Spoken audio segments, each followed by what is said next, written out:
Today is the day your life turns around.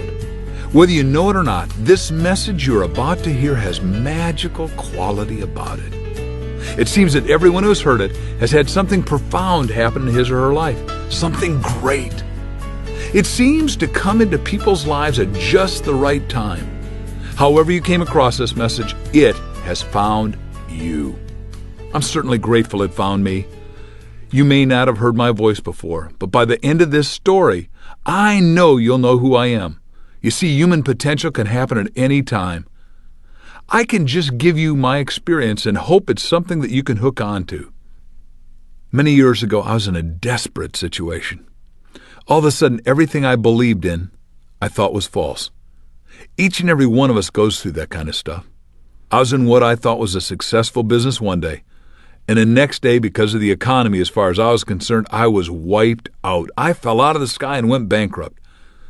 And immediately I felt so bad about myself that I wanted to dust myself, because I thought my self-worth and my net worth were the same, which now I can tell you unequivocally are not.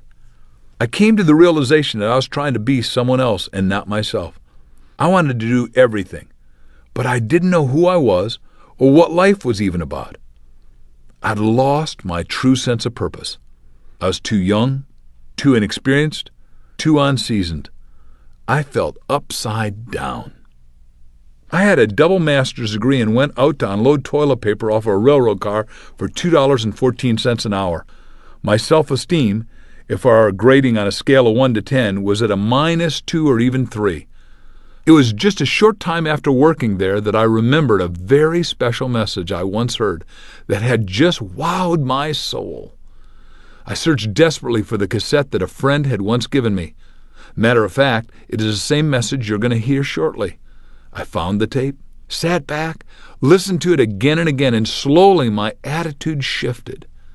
I felt relieved, relaxed, like I had a chance to begin again. When this message first got out, everyone wanted to hear it. Years later, there's still an incredible demand for it. You see, as I was reminded that human potential could happen at any time, this message changed my life and my way of thinking. My hope is that it does the same for you without having to hit the bottom I did. I'm Mark Victor Hansen, and you may know me as a co-author of the popular, world-renowned Chicken Soup for the Soul and 1 Minute Millionaire series. In some ways, that story seems like faraway time, and in some ways, it seems like it just happened yesterday. As I was at my desk today, I contemplated the new, exciting, and sometimes scary lifestyle revolution of which we are a part. Daily, I'm told by people how their life is ever-changing and how unpredictable it is for them. Indeed, we find ourselves living much differently than the past generations. We live longer. We experience much, much more of what life has to offer. Major changes have occurred, like how we raise our children versus how we were raised, how we care for and nourish ourselves, how to develop our career path, and due to corporate downsizing, restructuring, and mergers, we have to adjust, often changing careers 3 or 4 times during our life. Sometimes we even make this change because our interests change. It seems everything from relationships to home life, to our need for new skill development, our search for spirituality, and even our retirement brings on changes that create anxiety and, more positively stated, excitement in our lives. So I thought for a while, what advice could I give someone? How could I help them? Where could they turn? What should they do?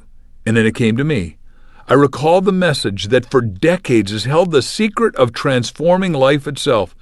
It was delivered by the Dean of Personal Development, Earl Nightengale. The message was called The Strangest Secret.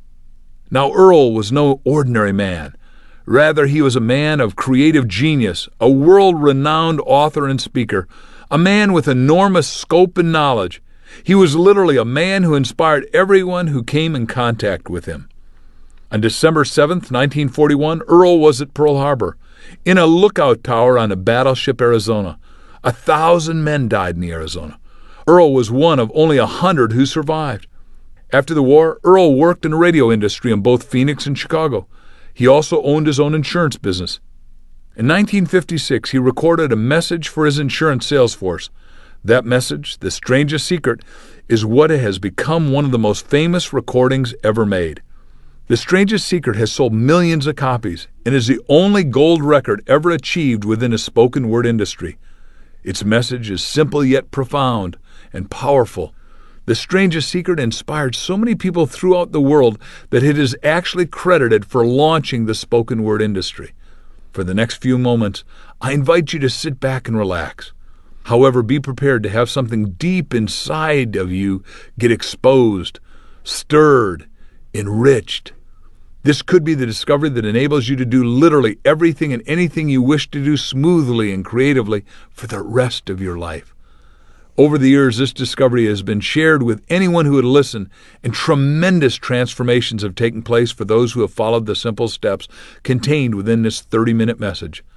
Men and women who worked in companies rose to positions of senior management, becoming presidents and CEOs. People in politics have won elections. Salespeople have earned record-breaking commissions. Self-employed professionals and consultants attracted new clients and increased their incomes. Business owners saw their businesses and profits rise. People who were stuck in a wrong job have found their true calling.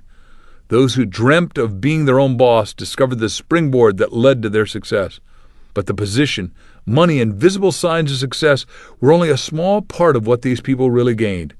Now you will make alike discoveries as Earl Nightengale uncovers the strangest secret in the world for you too. His message is as valuable and pertinent today as it has ever been. For all of you who follow it, be prepared to leap to the top, and we'll see you there. Now here is my friend, Earl Nightengale. I'd like to tell you about the strangest secret in the world. Some years ago, the late Nobel Prize-winning Dr. Albert Schweitzer was being interviewed in London, and a reporter asked him, "Doctor, what's wrong with men today?" And the great doctor was silent a moment, and then he said, "Men simply don't think." It's about this that I want to talk with you. We live today in a golden age. This is an era that man has looked forward to, dreamed of, and worked toward for thousands of years. But since it's here, we pretty well take it for granted. We in America are particularly fortunate to live in the richest land that ever existed on the face of the earth, a land of abundant opportunity for everyone. But do you know what happens? Well, let's take 100 men who start even at the age of 25. Do you have any idea what will happen to those men by the time they're 65? These 100 men who all start even at the age of 25 believe they're going to be successful. If you asked any one of these men if he wanted to be a success, he'd tell you he did. And you'd notice that he was eager toward life, that there was a certain sparkle to his eye, an erectness to his carriage, and life seemed like a pretty interesting adventure to him. But by the time they're 65, 1 will be rich. 4 will be financially independent. 5 will still be working. 54 will be broke. Now think a moment. Out of the 100, only 5 make the grade. Now why do so many fail?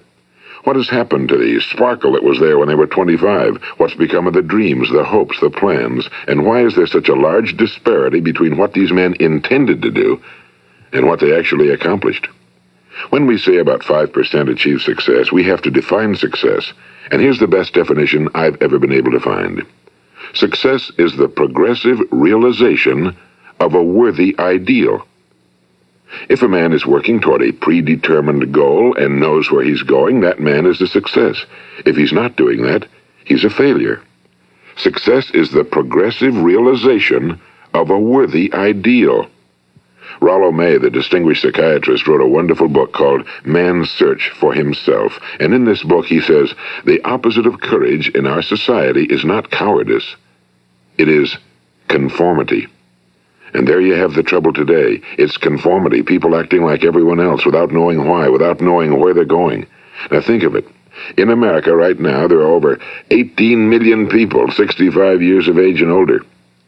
And most of them are broke. They're dependent on someone else for life's necessities. Now, we learn to read by the time we're 7. We learn to make a living by the time we're 25. Usually by that time, we're not only making a living, we're supporting a family. And yet, by the time we're 65, we haven't learned how to become financially independent in the richest land that has ever been known. Why? We conform. And the trouble is that we're acting like the wrong percentage group, the 95 who don't succeed. Now, why do these people conform? Well, they really don't know. These people believe that their lives are shaped by circumstances, by things that happen to them, by exterior forces. They're outer-directed people. A survey was made one time that covered a lot of men, working men, and these men were asked, "Why do you work? Why do you get up in the morning?" 19 out of 20 had no idea. If you ask them, they'll say, well, everyone goes to work in the morning, and that's the reason they do it, because everyone else is doing it. Now let's get back to our definition of success. Who succeeds?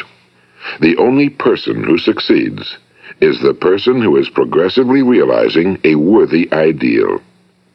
He's the person who says, I'm going to become this, and then begins to work toward that goal.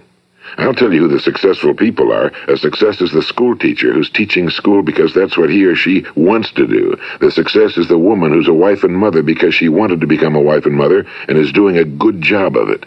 The success is the man who runs the corner gas station because that was his dream. That's what he wanted to do. The success is the successful salesman who wants to become a top-notch salesman and grow and build with his organization. A success is anyone who is doing deliberately a predetermined job because that's what he decided to do deliberately. But only 1 out of 20 does that. That's why today there isn't really any competition unless we make it for ourselves. Instead of competing, all we have to do is create. You know, for 20 years, I looked for the key which would determine what would happen to a human being. Was there a key I wanted to know which would make the future a promise that we could foretell to a large extent? Was there a key that would guarantee a person's becoming successful if he only knew about it and knew how to use it? Well, there is such a key, and I've found it. Have you ever wondered why so many men work so hard and honestly without ever achieving anything in particular, and others don't seem to work hard and yet seem to get everything? They seem to have the magic touch. You've heard them say that about someone. Everything he touches turns to gold. And have you ever noticed that a man who becomes successful tends to continue to become successful? And on the other hand, have you noticed how a man who's a failure tends to continue to fail? Well, it's because of goals. Some of us have goals, some don't. People with goals succeed because they know where they're going. It's that simple. Think of a ship leaving a harbor, and think of it with the complete voyage mapped out and planned. The captain and crew know exactly where it's going and how long it'll take. It has a definite goal. Now, 9,999 times out of 10,000, it will get to where it started out to get. Now, let's take another ship, just like the first, only let's not put a crew on it or a captain at the helm. Let's give it no aiming point, no goal, no destination. We just start the engines and let it go. I think you'll agree with me that if it gets out of the harbor at all, it will either sink or wind up on some deserted beach, a derelict. It can't go anyplace because it has no destination and no guidance, and it's the same with a human being. Take the salesman, for example. There's no other person in the world today with the future of a good salesman. Selling is the world's highest paid profession, if we're good at it and if we know where we're going. Every company needs top-notch salesmen, and they reward those men. The sky's the limit for them. But how many can you find? Someone once said the human race is fixed, not to prevent the strong from winning, but to prevent the weak from losing. The American economy today can be likened to a convoy in time of war. The entire economy is slowed down to protect its weakest link, just as the convoy had to go at the speed that would permit its slowest vessel to remain in formation. That's why it's so easy to make a living today. It takes no particular brains or talent to make a living and support a family today. So we have a plateau of so-called security, if that's what a person's looking for. But we do have to decide how high above this plateau we want to aim. Now let's get back to the strangest secret in the world, the story that I wanted to tell you today. Why do men with goals succeed in life and men without them fail? Well, let me tell you something which, if you really understand it, will alter your life immediately. If you understand completely what I'm going to tell you from this moment on, your life will never be the same again. You'll suddenly find that good luck just seems to be attracted to you. The things you want just seem to fall in line, and from now on you won't have the problems, the worries, the gnawing lump of anxiety that perhaps you've experienced before. Doubt, fear, well, they'll be things of the past. Here's the key to success and the key to failure. We become what we think about. Now let me say that again. We become what we think about. Throughout all history, the great wise men and teachers, philosophers and prophets have disagreed with one another on many different things. It's only on this one point that they are in complete and unanimous agreement. Listen to what Marcus Aurelius, the great Roman emperor, said. A man's life is what his thoughts make of it. Disraeli said this, "Everything comes if a man will only wait. I've brought myself by long meditation to the conviction that a human being with a settled purpose must accomplish it, and that nothing can resist a will that will stake even existence for its fulfillment." Ralph Waldo Emerson said this, "A man is what he thinks about all day long." William James said, "The greatest discovery of my generation is that human beings can alter their lives by altering their attitudes of mind." And he also said, "We need only in cold blood act as if the thing in question were real, and it will become infallibly real by growing into such a connection with our life that it will become real. It will become so knit with habit and emotion that our interest in it will be those which characterize belief." And he also said, "If you only care enough for a result, you will almost certainly attain it. If you wish to be rich, you will be rich. If you wish to be learned, you will be learned. If you wish to be good, you will be good. Only you must then really wish these things, and wish them exclusively, and not wish at the same time 100 other incompatible things just as strongly." In the Bible, you read in Mark 9:23, "If thou canst believe, all things are possible to him that believeth." My old friend Dr. Norman Vincent Peale put it this way, "This is one of the greatest laws in the universe. Fervently do I wish I had discovered it as a very young man. It dawned upon me much later in life, and I found it to be one of the greatest, if not my greatest discovery outside of my relationship to God. The great law, briefly and simply stated, is that if you think in negative terms, you will get negative results. If you think in positive terms, you will achieve positive results. That is the simple fact," he went on to say, "which is at the basis of an astonishing law of prosperity and success. In 3 words, believe and succeed." William Shakespeare put it this way, "Our doubts are traitors and make us lose the good we oft might win by fearing to attempt." George Bernard Shaw said, "People are always blaming their circumstances for what they are. I don't believe in circumstances. The people who get on in this world are the people who get up and look for the circumstances they want, and if they can't find them, make them." Well, it's pretty apparent, isn't it? And every person who discovered this for a while believed that he was the first one to work it out. We become what we think about. Now, it stands to reason that a person who's thinking about a concrete and worthwhile goal is going to reach it, because that's what he's thinking about, and we become what we think about. Conversely, the man who has no goal, who doesn't know where he's going, and whose thoughts must therefore be thoughts of confusion and anxiety and fear and worry, becomes what he thinks about. His life becomes one of frustration and fear and anxiety and worry. And if he thinks about nothing, he becomes nothing. Now, how does it work? Why do we become what we think about? Well, I'll tell you how it works as far as we know. Now, to do this, I want to tell you about a situation that parallels the human mind. Suppose a farmer has some land, and it's good fertile land. Now, the land gives the farmer a choice. He may plant in that land whatever he chooses. The land doesn't care. It's up to the farmer to make the decision. Now, remember, we're comparing the human mind with the land because the mind, like the land, doesn't care what you plant in it. It will return what you plant, but it doesn't care what you plant. Now, let's say that the farmer has 2 seeds in his hand. One is a seed of corn. The other is nightshade, a deadly poison. He digs 2 little holes in the earth, and he plants both seeds, one corn, the other nightshade. He covers up the holes, waters, and takes care of the land, and what will happen? Invariably, the land will return what's planted. As it's written in the Bible, as ye sow, so shall ye reap. Now remember, the land doesn't care. It'll return poison in just as wonderful abundance as it will corn. So up come the 2 plants, one corn, one poison. Now, the human mind is far more fertile, far more incredible and mysterious than the land, but it works the same way. It doesn't care what we plant. Success, failure. A concrete, worthwhile goal, or confusion. Misunderstanding, fear, anxiety, and so on. But what we plant, it must return to us. You see, the human mind is the last great unexplored continent on Earth. It contains riches beyond our wildest dreams. It will return anything we want to plant. Now, you might say, well, if that's true, why don't people use their minds more? Well, I think they figured out an answer to that one, too. Our mind comes as standard equipment at birth. It's free, and things that are given to us for nothing we place little value on. Things that we pay money for, we value. The paradox is that exactly the reverse is true.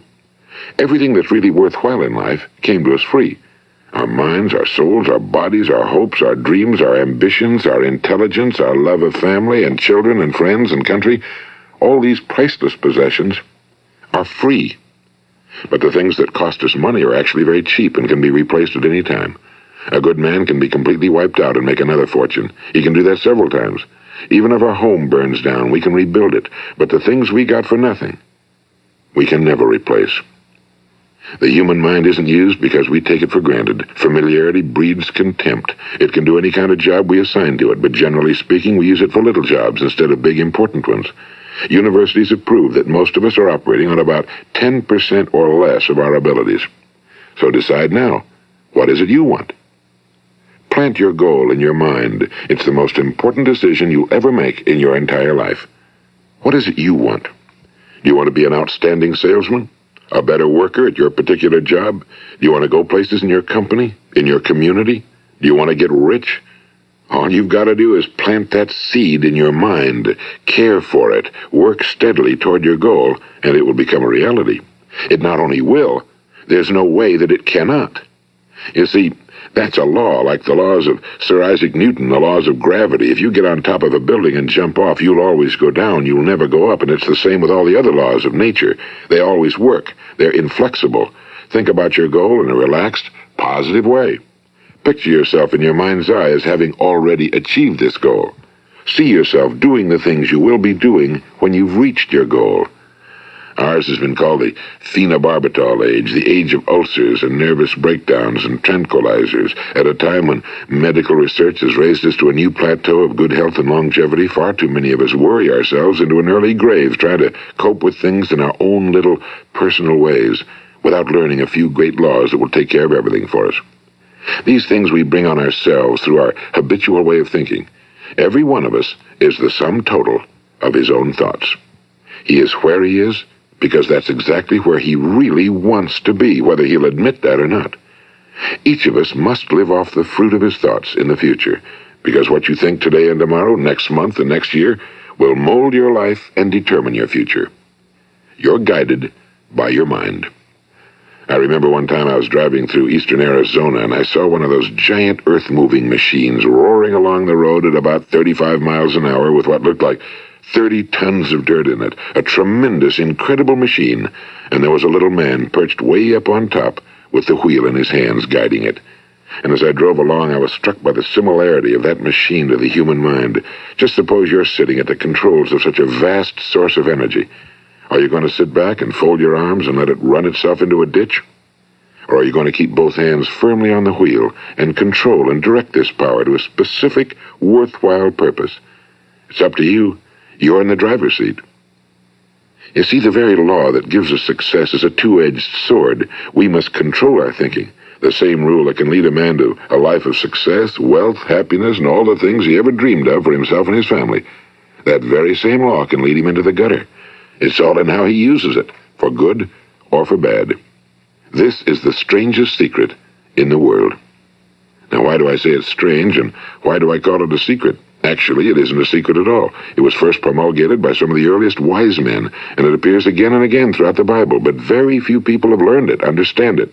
That's why it's strange, and why for some equally strange reason it virtually remains a secret. I believe that you could go out and walk down the main street of your town and ask one man after another what the secret of success is, and you probably wouldn't run into one man in a month who could tell you. Now, this information is enormously valuable to us if we really understand it and apply it. It's valuable to us not only for our own lives, but the lives of those around us, our families, employees, associates, and friends. Life should be an exciting adventure. It should never be a bore. A man should live fully, be alive. He should be glad to get out of bed in the morning. He should be doing a job he likes to do because he does it well. One time I heard Grove Patterson, the great late editor-in-chief of the Toledo Daily Blade, make a speech, and as he concluded his speech, he said something I've never forgotten. He said, "My years in the newspaper business have convinced me of several things. Among them, that people are basically good, and that we came from someplace, and we're going someplace. So we should make our time here an exciting adventure. The architect of the universe didn't build a stairway leading nowhere." And the greatest teacher of all, the carpenter from the plains of Galilee, gave us the secret time and time again. As ye believe, so shall it be done unto you. I've explained the strangest secret in the world and how it works. Now, on this side, I want to explain how you can prove to yourself the enormous returns possible in your own life by putting this secret to a practical test. I want you to make a test that will last 30 days. It isn't going to be easy, but if you'll give it a good try, it will completely change your life for the better. Now, back in the 17th century, Sir Isaac Newton, the English mathematician and natural philosopher, gave us some natural laws of physics which apply as much to human beings as they do to the movement of bodies in the universe. And one of these laws is that for every action, there is an equal and opposite reaction. Simply stated, as it applies to you and me, it means we can achieve nothing without paying the price. The results of your 30-day experiment will be in direct proportion to the effort you put forth. To be a doctor, you must pay the price of long years of difficult study. To be successful in selling, and remember that each of us succeeds to the extent of his ability to sell. Selling our families on our ideas, selling education in schools, selling our children on the advantages of living the good and honest life, selling our associates and employees on the importance of being exceptional people. To, of course, the profession of selling itself. But to be successful in selling our way to the good life, we must be willing to pay the price. Now, what is that price? Well, it's many things. First, it's understanding emotionally, as well as intellectually, that we literally become what we think about, that we must control our thoughts if we're to control our lives. It's understanding fully that as ye sow, so shall ye reap. Second, it's cutting away all fetters from the mind and permitting it to soar as it was divinely designed to do. It's the realization that your limitations are self-imposed and that the opportunities for you today are enormous beyond belief. It's rising above narrow-minded pettiness and prejudice. And third, it's using all your courage to force yourself to think positively on your own problem, to set a definite and clearly defined goal for yourself, to let your marvelous mind think about your goal from all possible angles, to let your imagination speculate freely upon many different possible solutions, to refuse to believe that there are any circumstances sufficiently strong to defeat you in the accomplishment of your purpose, to act promptly and decisively when your course is clear, and to keep constantly aware of the fact that you are, at this moment, standing in the middle of your own acres of diamonds, as Russell Conwell used to point out. And fourth, save at least 10% of every dollar you earn. It's also remembering that no matter what your present job, it has enormous possibilities if you're willing to pay the price. Now let's just go over the important points in the price each of us must pay to achieve the wonderful life that can be ours. It is, of course, worth any price. 1. You will become what you think about. 2. Remember the word imagination and let your mind begin to soar. 3. Courage. Concentrate on your goal every day. 4. Save 10% of what you earn. And 5. Action. Ideas are worthless unless we act on them. Now, I'll try to outline the 30-day test I want you to make. Keep in mind that you have nothing to lose by making this test and everything you could possibly want to gain. There are two things that may be said of everyone. Each of us wants something, and each of us is afraid of something. I want you to write on a card what it is you want more than anything else.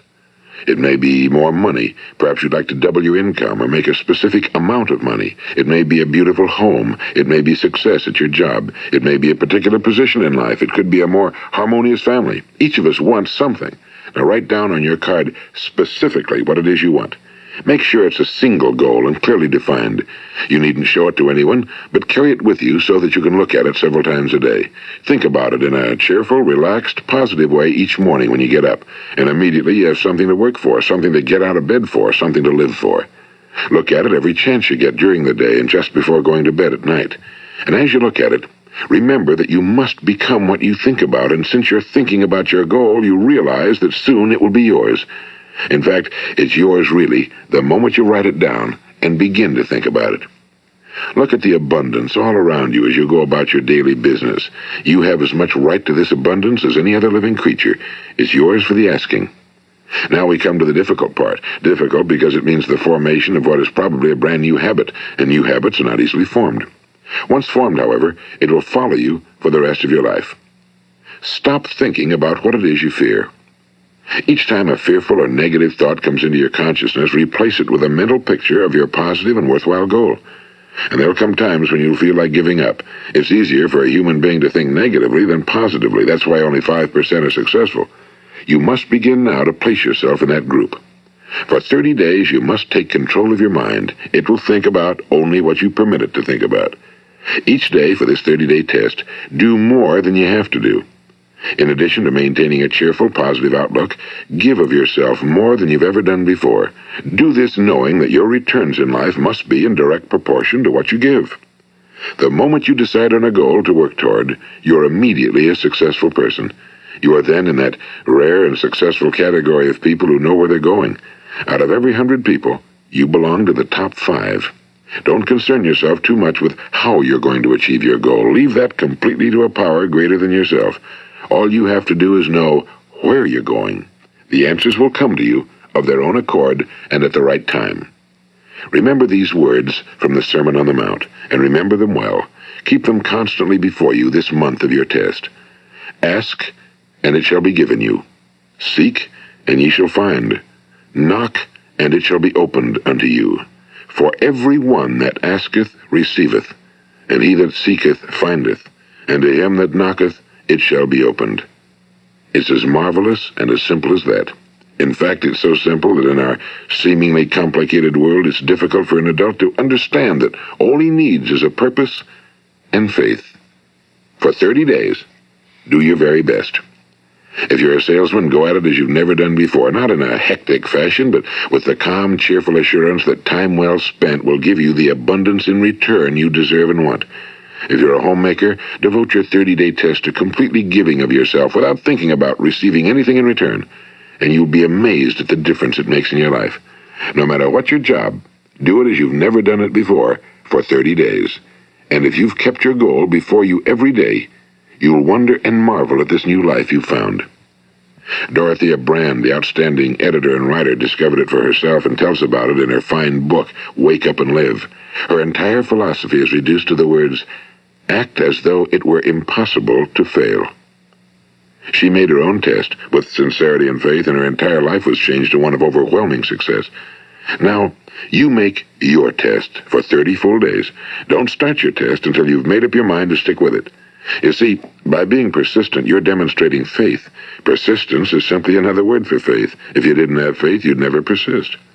If you should fail during your first 30 days, by that I mean suddenly find yourself overwhelmed by negative thoughts, you've got to start over again from that point and go 30 more days. Gradually, your new habit will form until you find yourself one of that wonderful minority to whom virtually nothing is impossible. And don't forget the card. It's vitally important as you begin this new way of living.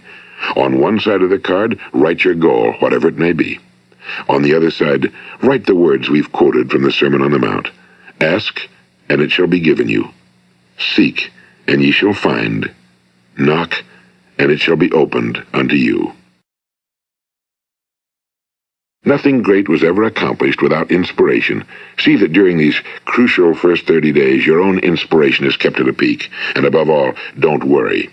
Worry brings fear, and fear is crippling. The only thing that can cause you to worry during your test is trying to do it all yourself. Know that all you have to do is hold your goal before you. Everything else will take care of itself. Remember also to keep calm and cheerful. Don't let petty things annoy you and get you off course. Now, since making this test is difficult, some will say, why should I bother? Well, look at the alternative. No one wants to be a failure. No one really wants to be a mediocre individual. No one wants a life constantly filled with worry and fear and frustration. Therefore, remember that you must reap that which you sow. If you sow negative thoughts, your life will be filled with negative things. If you sow positive thoughts, your life will be cheerful, successful, and positive. Now, gradually, you will have a tendency to forget what you've heard on this recording. Play it often. Keep reminding yourself of what you must do to form this new habit. Gather your whole family around at regular intervals and listen to what's been said here. You know, most men will tell you that they want to make money without understanding the law. The only people who make money work in a mint. The rest of us must earn money. This is what causes those who keep looking for something for nothing or a free ride to fail in life. The only way to earn money is by providing people with services or products which are needed and useful. We exchange our time and our product or service for the other man's money. Therefore, the law is that our financial return will be in direct proportion to our service. Now, success is not the result of making money. Making money is the result of success, and success is in direct proportion to our service. Most people have this law backwards. They believe that you're successful if you earn a lot of money. The truth is that you can only earn money after you're successful. It's like the story of the man who sat in front of the stove and said to it, "Give me heat, and then I'll add the wood." How many men and women do you know, or do you suppose there are today, who take the same attitude toward life? There are millions. We've got to put the fuel in before we can expect heat. Likewise, we've got to be of service first before we can expect money. Don't concern yourself with the money. Be of service, build, work, dream, create. Do this and you'll find there's no limit to the prosperity and abundance that will come to you. Prosperity, is founded upon a law of mutual exchange. Any person who contributes to prosperity must prosper in turn himself. Sometimes the return will not come from those you serve, but it must come to you from someplace, because that's the law. For every action, there is an equal and opposite reaction. As you go daily through your 30-day test period, remember that your success will always be measured by the quality and quantity of service you render, and money is a yardstick for measuring this service. No man can get rich himself unless he enriches others. Now, there are no exceptions to a law. You can drive down any street in America and from your car estimate the service that's being rendered by the people living on that street. Had you ever thought of this yardstick before? It's interesting. Some, like ministers and priests and other devoted people, measure their returns in the realm of the spiritual, but again, their returns are equal to their service. Once this law is fully understood, any thinking person can tell his own fortune. If he wants more, he must be of more service to those from whom he receives his return. If he wants less, he has only to reduce his service. This is the price you must pay for what you want. If you believe you can enrich yourself by deluding others, you can end only by deluding yourself. It may take some time, but just as surely as you breathe, you'll get back what you put out. Don't ever make the mistake of thinking you can avert this. It's impossible. The prisons and the streets where the lonely walk are filled with people who tried to make new laws just for themselves. We may avoid the laws of man for a while, but there are greater laws that cannot be broken. An outstanding medical doctor recently pointed out 6 steps that will help you realize success. 1. Set yourself a definite goal. 2. Quit running yourself down. 3. Stop thinking of all the reasons why you cannot be successful and instead think of all the reasons why you can. 4. Trace your attitudes back through your childhood and try to discover where you first got the idea you couldn't be successful, if that's the way you've been thinking. 5. Change the image you have of yourself by writing out a description of the person you would like to be. And 6. Act the part of the successful person you have decided to become. The doctor who wrote those words is a noted West Coast psychiatrist, Dr. David Harold Fink. Do what the experts since the dawn of recorded history have told you must do. Pay the price by becoming the person you want to become. It's not nearly as difficult as living unsuccessfully. Make your 30-day test, then repeat it again, and each time it will become more a part of you until you'll wonder how you could ever have lived any other way. Live this new way and the floodgates of abundance will open and pour over you more riches than you may have dreamed existed. Money? Yes, lots of it. But what's more important, you'll have peace. You'll be in that wonderful minority who lead calm, cheerful, successful lives. Start today. You have nothing to lose, but you have a whole life to win. This is Earl Nightengale, and thank you.